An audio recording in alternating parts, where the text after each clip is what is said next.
ચાલુ કર બોલું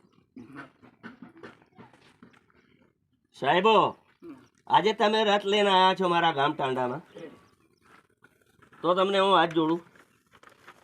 હવે અમારા બાપ દાદાની પેઢી છે, બાપ દાદાનું અમારું ગામ છે, અમારા મેળાનું ગામ છે સાહેબ. હા, તો હું ગણે કરવા જાઉં છું, માંગણીએ પણ જાઉં છું, ચીઠી લખાવા આવે તો લખીએ જ છીએ, બધું કરીએ છીએ, બરાબર.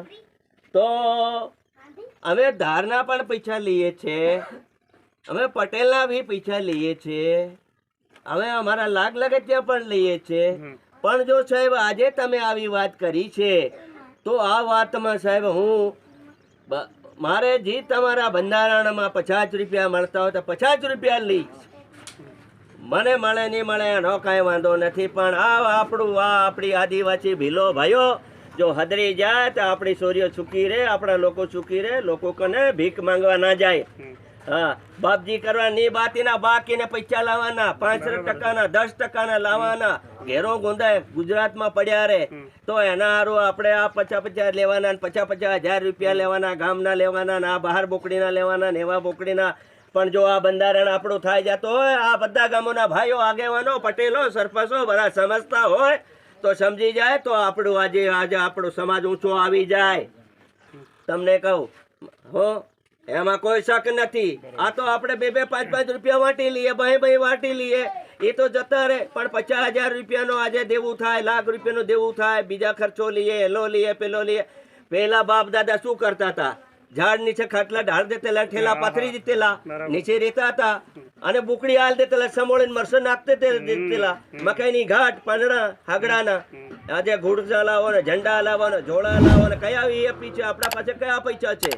આજે આપણે પેલા ખાસ ગયા ગરીબોના આજે છુહાઈ રહ્યા, એનામાં કોઈ એ નથી. એના કરતા બધું બંધ કરો ભાઈ, દાળ ચોખા કર દો, પેટ ભરીને ખાઈ લે, અને ભલે ખુરશી લાવો, ખુરશી તમે લાવો તો બેસીએ માણસો, એનો વાંધો નથી.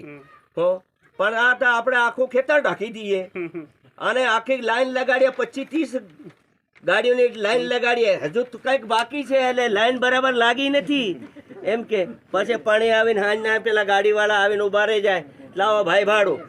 તે શું કરીએ? કઈ ગઈ તે એ રાખશે એતની ભાઈ, આધા લઈ જાઓ, ફેર લઈ જાજો. ના ભાઈ, હું તો લેવા વગર નથી જવાનો. એને કરતા મોટી ગાડી કરીને બેહાડીને લઈ જાઓ ને ભાઈ, ઓછો ખર્ચો કરો ભાઈ. આપણા કને હવે કઈ નથી ભાઈ, હવે આપણે છે ને બધા આવી ગયા છે ધડ ઉપર, કોઈ કઈ નથી. હવે જમીન પણ આપણી પાસે ઓછી છે.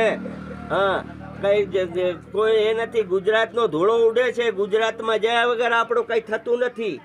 તો આપણે ભાઈ આ ટૂંકામાં કરવાનું, ઓછા ખર્ચામાં કામ કરી દેવાનું. આ બધા સાહેબો સમજાવે છે. આપણી મિટિંગનો આ એક એ થઈ છે, તો સારું કામ થઈ રહ્યું છે. તો બધા આપણો એક આદિવાસી સમાજ એક થાઓ અને એક થઈને કામ કરવાનું છે સાહેબ. તો આપણી છોરી ચૂકી રહેશે. અને બધું તાજું. હું પટેલ છું, હું મારા ગામમાં ફળ્યો નથી, આજે ટાંડા ગામમાં ફળ્યો નથી.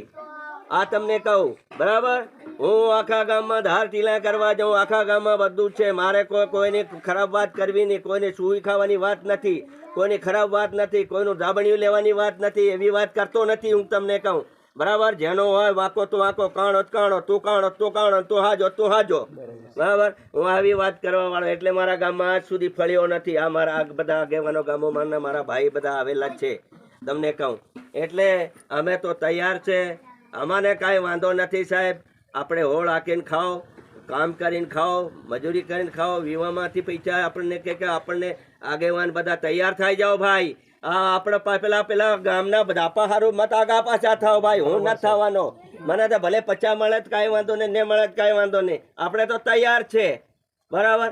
અને આ ડીજેને બંધ કરો, બિલકુલ બંધ કરો. કાંડરા ફૂટી ગયા, આંધળા થઈ ગયા, બહેરા થઈ ગયા, હૃદયમાં આ ધમકારા ઉડે છે. અને હવે માંદા થઈ ગયા છે મનકુ, દવાખાનામાં પછાવરા થતા નથી ને મરી રહ્યા છે મનકુ. એટલે આને બંધ કરો તમે, બિલકુલ બંધ કરો ભાઈ.